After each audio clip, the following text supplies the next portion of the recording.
Welcome back to the Juice and Java Spring Special. You might remember our coffee crawl from last semester. Ryan and I are about to go on another. That's right, we're heading down to Armory Square to check out a few local favorite cafes. Let's go.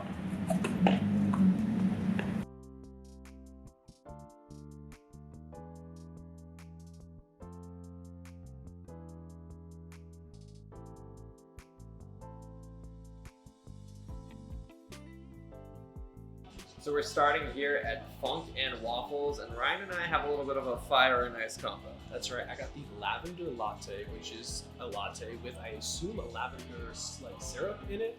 Off of the first smell, I'm not getting a ton of lavender, it's more coffee, but I'm excited. Yeah, I got the mocha java. I keep it iced because it's just a little warm outside and I want to cool down a little bit. I say we taste.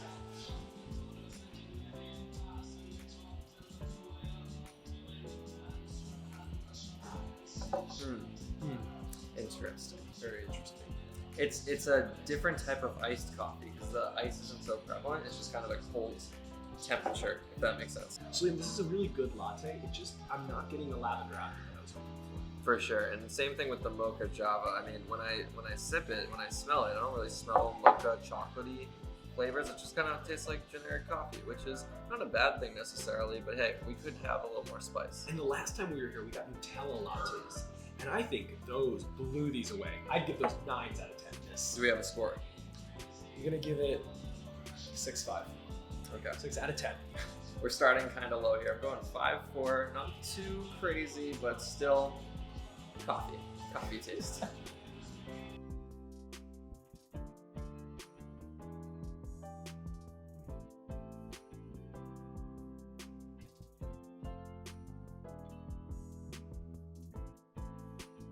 So Liam and I have made our way to the Nectar Espresso Bar where we've ordered cortados. Cortados are a little bit different from a latte in the fact that they use less milk. A latte is like a full cup of milk, whereas the cortado is only about 3 ounces of milk and 2 ounces of espresso. And this was an espresso bar, so we had to try it. Of course, and I consider myself a pretty big coffee guy, and I've never had a cortado before, so this is the first time for both of us here, and the espresso beans they use here are actually a Colombian honey blend made by Peaks, a place we hit up last coffee crawl last semester, which was really fun.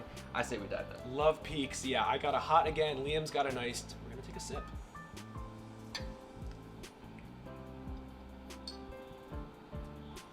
Ooh, I love it. It's very chilled. I learned my lesson from Funk N Waffles, and I did add some simple syrup to it this time. Sweetened it up a little bit, and let me tell you, I love it. I think I like these a little more than a latte.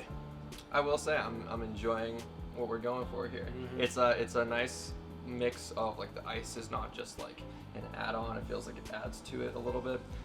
Definitely you can feel the blend between espresso and milk. I'm gonna go kind of high on this one. I'm gonna go 7.9.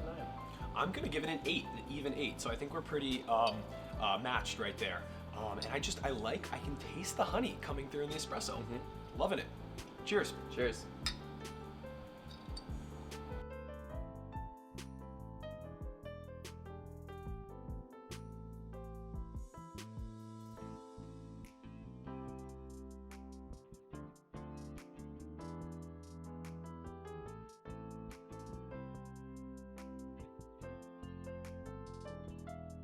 So we just got out of Cafe Cuba and we ran into a CitrusTV alum, ESPN's very own Drew Carter. Well, yeah, I mean, I came all the way up from Hartford, Connecticut just to do this, guys. I heard you were doing your final pre-tape as Juice and Java host, and I said, that's a pretty special occasion. So I came up and saw you guys at Cafe Cuba. We are so happy you got to join us. Gracious enough to grant us his presence here on Juice and Java. And we all decided to get the Nitro Cold Brew at Cuba. Liam and I got a little French toast syrup in there, and they informed us that this is the most caffeinated drink that they sell, which I don't really know if we need that after a full day of coffee. I don't think it's gonna do wonders for our current mental state, but at the same time, it sounds like their signature. Guys, I say we dive in. Let's do it. So Juice and Java. Oh boy, that's a kicker Woo! right there. You feel it in your plums. Yeah, a little bit. All right. As we like to say with the coffee crawls, it puts the Java into Juice and Java. That's right. That's You right. taste the French toast because that's strong for me. Yeah, and you know they say with nitro cold brews you don't really need to add cream because the nitro is supposed to add that creaminess. But I'm not gonna lie, I could use a little bit Yeah. of creaminess. I'm not gonna lie though, I'm also a really big fan of know this is like my third coffee of the day, but by comparison, this one's a high score for me. I'm gonna go 8.6. Drew, do we have a score? 8.6. Ooh, I love Cafe Cubal. My dream is to be sponsored by Cafe Cubal one day, so I'm gonna give it a 10.0. Actually, 10.1. Better than perfect for Cafe Cubal. I know that's going to happen for you one day. I hope so. I'm going to be the guy who scores a little lower. I'm not a fan of this without cream. I like it, don't love it. It's 7.2 for me. Still pretty high average scores, but hey, Cafe Cubal, probably the highest average we've had today. Absolutely. It's a great way to end this coffee crawl. It's a great guest to do it. So we are unfortunately at the close of our second ever coffee crawl, and you know, we decided to go off the coffee menu at Cubal and get an iced matcha for the road.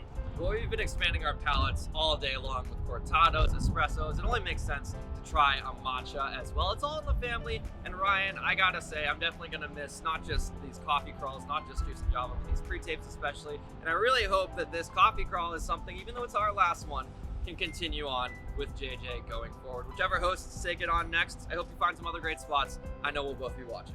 Absolutely. Couldn't have said it better myself. And for one last time, the Juice and Java Spring Special. We'll be right back.